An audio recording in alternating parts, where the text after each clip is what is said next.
Halo Sobat IFI, sudahkah kalian tahu tentang rezim anti pencucian uang dan pencegahan pendanaan terorisme?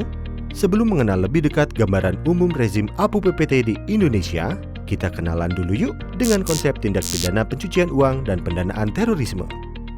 Pencucian uang adalah kegiatan yang dimaksudkan untuk menyembunyikan atau menyamarkan asal-usul harta kekayaan hasil tindak pidana, sehingga seolah-olah menjadi harta kekayaan yang sah.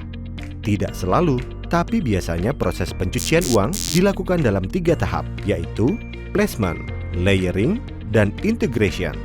Contohnya, uang hasil tindak pidana ditempatkan di bank, lalu uang ditransfer ke beberapa rekening atau bank berbeda. Kemudian, uang ini digunakan untuk membeli produk, misalnya polis asuransi atau mobil, atas nama berbagai pemilik. Beda lagi dengan pendanaan terorisme. Pendanaan terorisme adalah kegiatan pengumpulan dana, baik langsung maupun tidak langsung, untuk mendanai kegiatan terorisme.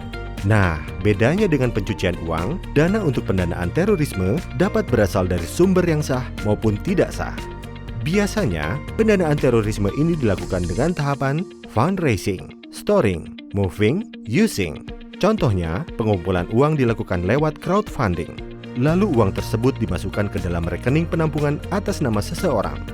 Setelah terkumpul, kemudian uang didistribusikan kepada calon aktor atau pelaku pidana, untuk kemudian dipergunakan melaksanakan aktivitas terorisme seperti pengeboman.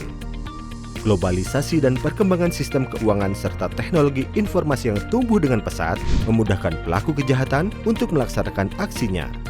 Seperti yang kita ketahui, perbuatan tindak pidana pencucian uang dan pendanaan terorisme ini banyak menimbulkan dampak negatif bagi negara.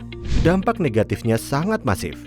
PBB memperkirakan rata-rata 2,7% dari PDB global atau sekitar 1,6 triliun dolar uang hasil kejahatan dicuci tiap tahunnya. Oleh karena itu, perlu dilakukan upaya untuk membangun sistem yang komprehensif dalam pencegahan dan pemberantasan pencucian uang dan pendanaan terorisme. Aksi ini memerlukan keterlibatan dan kerjasama banyak pihak, baik di tingkat domestik maupun global.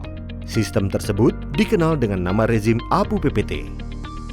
Ada 2 pilar dasar dalam kerangka rezim APU PPT, yaitu pencegahan dan pemberantasan.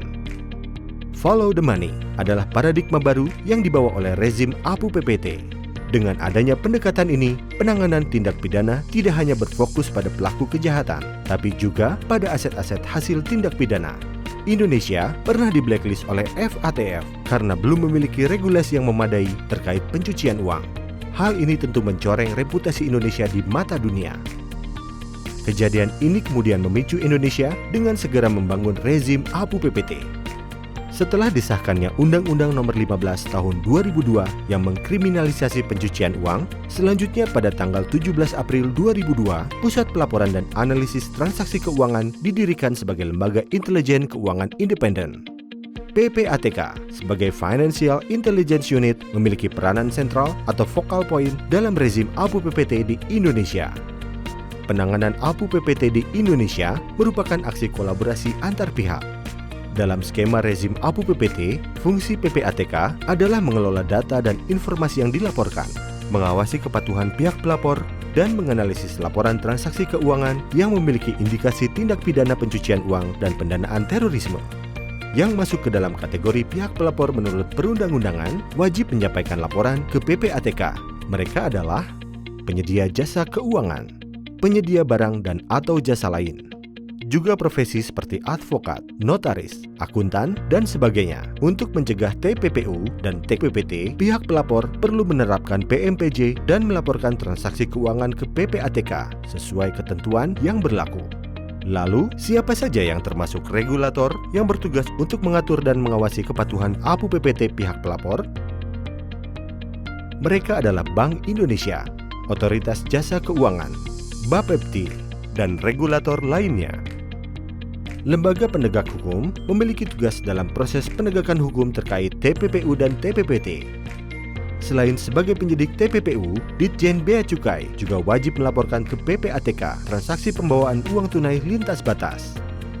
Pemerintah Indonesia juga membentuk Komite TPPU dengan susunan keanggotaan Ketua Menko Polhukam, Wakil Ketua Menko Perekonomian, Sekretaris merangkap anggota Kepala PPATK dan para anggota sebagai berikut.